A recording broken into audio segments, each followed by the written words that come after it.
Woo! What's up, YouTube? This is Damian J. This is the morning drive, and today I wanted to go ahead and give you my first impressions of the Nano 7 weave. Just came in today. I wanted to give you my first impressions because everybody knows who watches the show that I hated the Nano 7s. I've had those for 6 months. They're boxy, they feel like bricks on the feet, and I can't stand them at all. They're the absolute worst. So excuse that, that's my roommate texting me. My first impressions, I'll say another thing about my first impressions is that my first impressions of a shoe usually lasts. That's what I've noticed. So take this with a grain of salt, although it will be a very good review. First off, I know what you want to ask is how is it on the run? So I'm going to tell you what our workout was today. Our warm-up was a run. We did some kettlebell swings, it doesn't matter. We did some snatches today, so I got a chance to feel them during the lifts. The WOD consisted of shoulder to overhead, box jumps, a biking portion for calories, and then we did an extra credit WOD, which was double unders, sit-ups. What was the 50? Double unders, sit-ups, something was 50. What was the 50? There was push-ups, and band pull-aparts. So obviously there's a lot of stuff in there that has nothing to do with your feet, but there was a lot of things that were there. And what I can tell you is that the one thing that definitely carries over very well from the Nano to the Weave, the Nano 7 to the Nano 7 Weave, is the fact that it is a very stable shoe for Olympic lifts. Considering that we did a few of them today, the shoulder to overhead, obviously I had to clean it off the floor, so I got a few cleans in on it. We did 10 for 2 on the snatches, so I got quite a few snatches on it. Very stable base, very great shoe for lifting. That hasn't changed. The big change is that we went on a run. It's just miles apart different from the regular 7s. It is just it is literally night and day on how these things perform. Much easier in the toe box, even though the bottom is exactly the same as the old shoe, so it must have something to do with the tech here with the Weave. The other thing that I can say that is good about this Weave is that the shoe breathes a lot better than the old shoe, which is crazy because it breathes better, so you'd think it was made out of less material. The word is on the street that this actually weighs like 0.4 ounces heavier. I'm not sure about that myself. I haven't personally weighed them. That's just the word on the street. The drop is 0.5 millimeter. It feels exactly the same as the other shoe. As far as the insole, it doesn't seem any thicker than the other one. I'll have to check with the one at home. When I do a more in-depth review, I'll let you know. This is on par with the Metcon 3, okay? The goal of this shoe was to be more like the Flyknit DSX from Nike.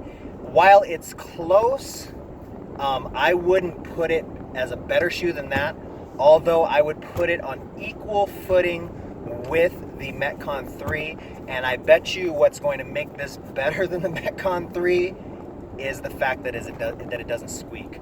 Now, unfortunately, you are still paying $130 for these, but at $130, it's still $30 less than the Flyknit DSX. It's still the same price as the Metcon 3, but the main difference is that it's a much better shoe, and that's not going to squeak. It's just not going to squeak. So it has all of the same features, it feels like, as the Nano 7.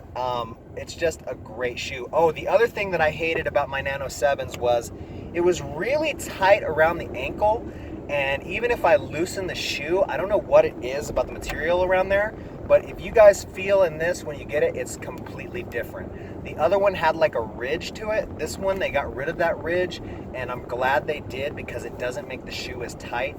Other things that I noticed is that the toe box, to me, I have a thinner foot, but the toe box to me felt a lot more comfortable than the regular 7. So all in all, is it better? Absolutely. It's the same price, which is a shocker to me. I really thought they were going to sell these for $160. Considering that they're not $160, that's a huge up in the right direction. I didn't want to get the black and whites. I actually wanted to get the blues, but they weren't available at the time that I ordered these. I ordered them that's just how it is with Reebok. I think I ordered it, last Saturday, and they just came in. So 5 or 6 days. If when they pop up on Amazon, which they surely will, that'll probably be the best bet since you can get them in 2 days.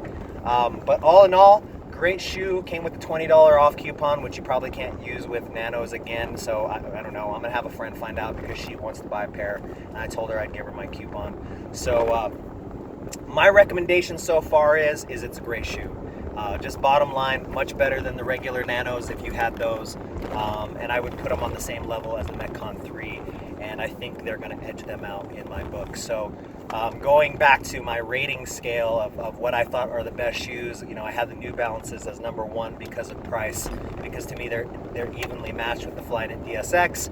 So because of the price, I actually put them above it, because you save $50 buying those. Actually, you save $70 buying them now because they're $90 on Amazon. Second place was the Flyknit DSX, which if you watch my show, you know that a couple of days ago they had a sale on the colorway that looks much like this, black and white, with the coupon summer 20. You got an extra 20% off of the sale price that it was already at, which brought that shoe down to $104. So if that still works, go ahead and give that a shot.